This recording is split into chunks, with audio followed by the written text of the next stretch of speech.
Good evening, Auckland. Okay, I'm going to warn you right now. I'm a scientist, not a public speaker, so lower your expectations. Okay, that's about right there. Anyway, I'm here tonight to talk to you a little bit about some trends that are taking place in healthcare and nutrition these days that are going to affect the world, not only for you, but for your children and for the generations to come. And they're very exciting. Actually, some people are pessimistic about the future, about what the future holds for us and uncertain about the future, but I'm actually really excited about it. I see that there are things that we can accomplish these days that our generations before us would have only dreamed of and wouldn't have been able to achieve. So every year, really our standard of living, our quality of living gets better and better every single year. Now that's not even across the globe, and that's unfortunate. That's something that we need to work on. But in general, the trends are getting much better. And there are some things that are going to shift dramatically over the next several years. And how do I know this? Well, I've spent my entire career in the area of healthcare and nutrition. That's the career that I chose to pursue ever since I was a child. I've always been enamored by science. People ask, how did you get into science? And from as far back as I can remember, I always wanted to be a scientist. So it's great that I got to actually pursue my dreams and become a scientist. I remember back in grade school, my father was the first white-collar worker in his family. His father before him, was a coal miner. So my grandfather worked in the coal mines, 14-hour days, just like Elizabeth was telling you about, to raise his 8 children. And he passed away early. He passed away when he was only 50 years old. And that left my grandmother and my father to basically raise their family. So my father really didn't get much education. He went to work right away, but he was a self-educated man. So he went into the field of journalism. So he was actually a reporter and then became an editor of a newspaper and a publisher of a newspaper. So he sort of trained himself. But one thing he really valued for his boys, his sons, was to give us the best education that he possibly could. And so he instilled that as a core value. One of my prized possessions when I was growing up, we didn't have a lot. We were middle class, probably lower middle class family. But my prized possession was my father's college chemistry book. And he didn't know I had this. I actually stole it from his library. But it was something that for some reason I just treasured it. And by the time I was in 7th grade, I had his college chemistry book pretty much memorized to the point where I was teaching my teachers what they should be teaching about chemistry, which didn't sit well with most of my teachers. But anyway, it was an interesting lesson. So I went on to university. I have 3 degrees in the sciences, including a PhD in biochemistry. And then I went off and was working in the field of science. I found it satisfying, but not entirely satisfying. What I really enjoy is the business of science.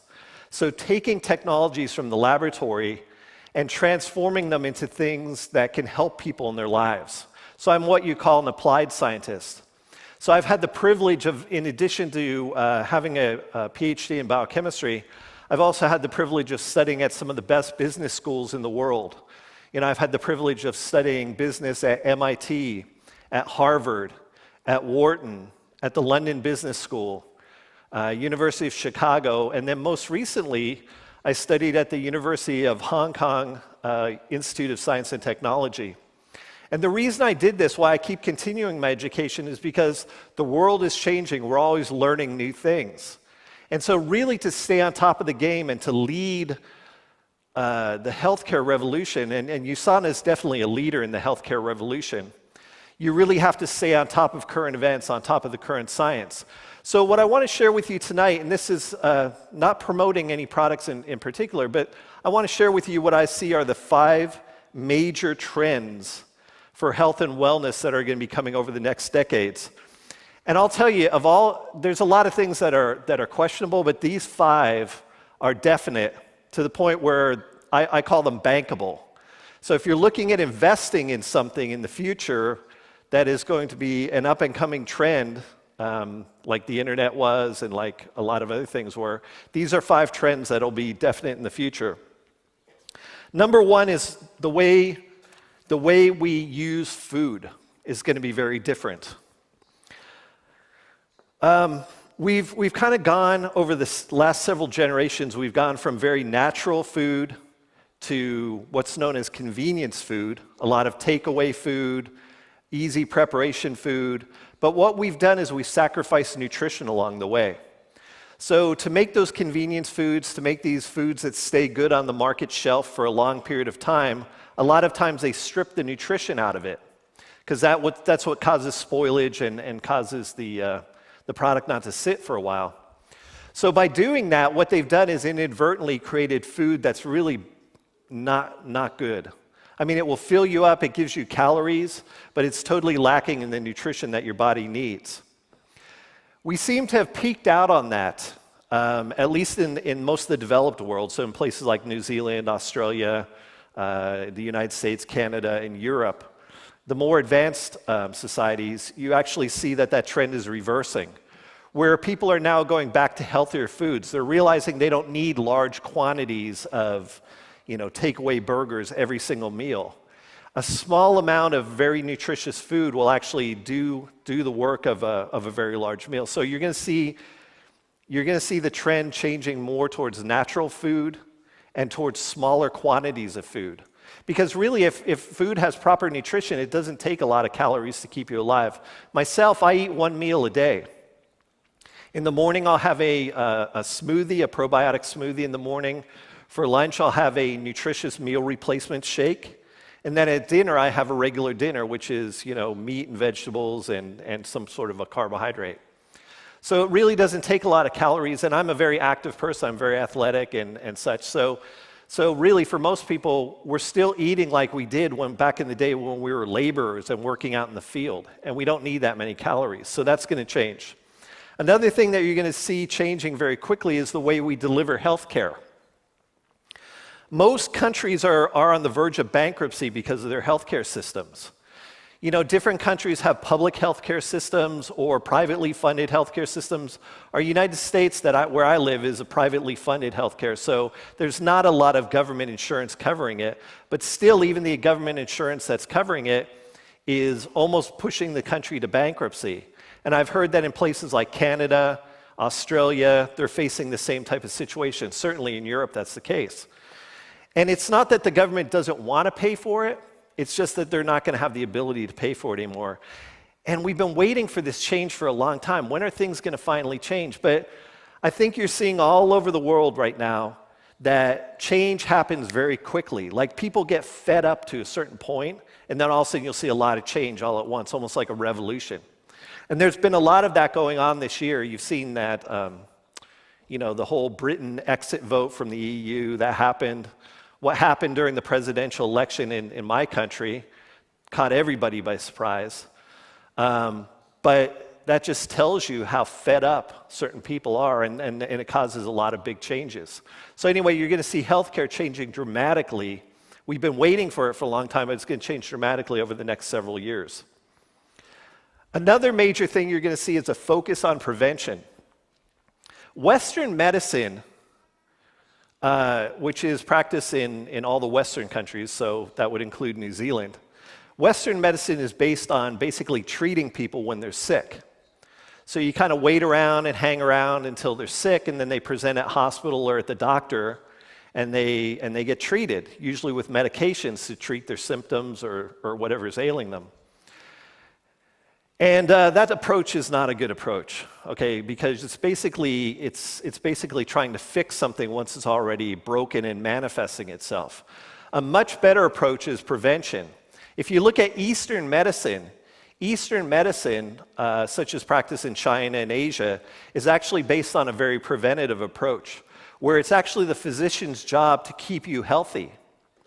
So you see the physician on a regular basis, and they give you things to modify your diet or herbs and such to supplement your diet. And their job is to keep you healthy. And actually, according to Eastern medicine, if you get sick, the doctor has failed and has to treat you for free. So that's kind of an interesting approach, isn't it? I talked to some of my doctor friends in the United States, and I don't think they would go for that kind of deal. At least not at this point in time, but eventually, we may have to go for that. That is the right-headed approach. Really, the approach is to stay well. When you're still in perfect health in your teens and 20s, we should be doing everything that we possibly can as far as supplementation, food, exercise. We shouldn't be waiting for people to get obese and starting to present with metabolic syndrome, heart disease, kidney failure, diabetes, high blood glucose, all those things. We shouldn't be waiting for that and then treating it. Okay, the fourth major trend is an increase in automation. Now, this is really cool. This is happening very fast. You've seen these devices that people wear on their wrist called Fitbits, or Garmin has one, and there's a bunch of devices. But they keep track of how many steps you've taken. They do a calculation on how many calories you've burned, and they kind of make you aware of your health. Well, there's a whole bunch of research going on right now on those type of devices, those wearable devices, where companies like Amazon and Google and Microsoft and Apple and Samsung, they're all working on little what do they call those? Sensors, little sensors that would go on these devices that would measure things like blood glucose, blood pressure, EKG, ECG, so your brain, your cardio function, your blood pressure, your body temperature, all those things. So it'd almost be like every person wearing these future watches, which will be coming in about a decade, everybody will be monitored almost as if they're in the intensive care unit at a hospital. And all of that data is going to be recorded, transferred through telemetry, Bluetooth, or internet to your doctor's office. And the computer companies are already working on models for sifting through that data, so that it'll be monitoring you in real time. Imagine 10 years from now, rather than you feeling sick and calling the doctor, if your doctor's office is monitoring you and saying, hey, you know what, we're seeing some troubling signs on your device, you better come in for a checkup, we need to check you out. So rather than you calling the doctor will be calling you. See, that will improve a lot of efficiency, because a lot of people call the doctor when they really don't need a doctor, and then a lot of people ignore symptoms when they really do need a doctor. So this would kind of take the guess out of it and would make it a lot more certain. And this technology already works in automobiles. There's a lot of modern automobiles nowadays that have sensors in them that say, hey, you haven't changed the oil in 15 months, and it will actually tell your dealership to contact you and say, hey, this guy hasn't changed his oil in the proper amount of time. So it's going to be the same type of thing. Some people are going to worry about this because they think it's an invasion of their privacy. I wouldn't worry too much about it, because believe me, the government already knows everything about you anyway. So that happened a long time ago. Believe me, there are no secrets. There are no secrets that the government doesn't know about you already. So anyway, embrace that kind of technology, because that one's actually going to be in your favor. And then the fifth major thing that's going to take place is the approach to health and disease. Okay, right now there's, we've gone through a lot of phases over the last couple of centuries where, people used to think that diseases were caused by evil spirits. Okay, and they would do rituals to get rid of the evil spirits from your body. And the ancient Romans they thought that a lot of mental disease that was in people was caused by the vapors in their head, so that they had, evil spirits in their head. So they would actually, without anesthesia, they would chisel holes into these people's heads, to let the spirits out. And, a lot of times the spirit ended up killing them on its way out. But anyway, so that's an old style of thought. Thank God nobody does that anymore. But a lot of stuff that we do right now is, like I said, we're waiting, till a disease manifests itself, and then they give you a drug. They treat you for that. Well, there's some really cool stuff going on right now. There's these things called meta-analyses, where they've got these long, large clinical studies that have been taking place over decades, where they've been monitoring people for several decades, coming close to entire generation, where they've monitored people, enough signs of these people, and then they can actually monitor the endpoint. What did these people die of in the end? What did they die of? And now they can actually statistically start tracing back to the earliest stages of those diseases. So if somebody ends up dying at 85 years old of Alzheimer's disease, they can actually, using statistics, can trace back to, okay, where did the earliest symptoms show up, the earliest recognizable symptoms of that disease? And it may have been decades earlier. And that's really cool. That's led to a lot of discoveries in medicine, but now they're pushing it even further. They're pushing it even further back and saying, okay, well, what were the earliest indicators that there were metabolic abnormalities in this person? So they're actually finding that they can kind of predict some of these end-stage diseases when people are very young by just simple changes that occur in their body. And again, that's going to tie into the whole model where we're going to be a lot more anticipatory about disease rather than reacting to it. So I'm very excited. You know, I love the challenges of being the Chief Science Officer at USANA. I think it's a fantastic company. You'll be hearing all about it if you come to the events tomorrow and Friday and Saturday. So you'll be hearing a lot about our company. You know, I've had a ton of experience in this field, and I've never been more excited about where we are and what we're going to be doing in the future. So thank you so much for your time tonight. Thank you very much.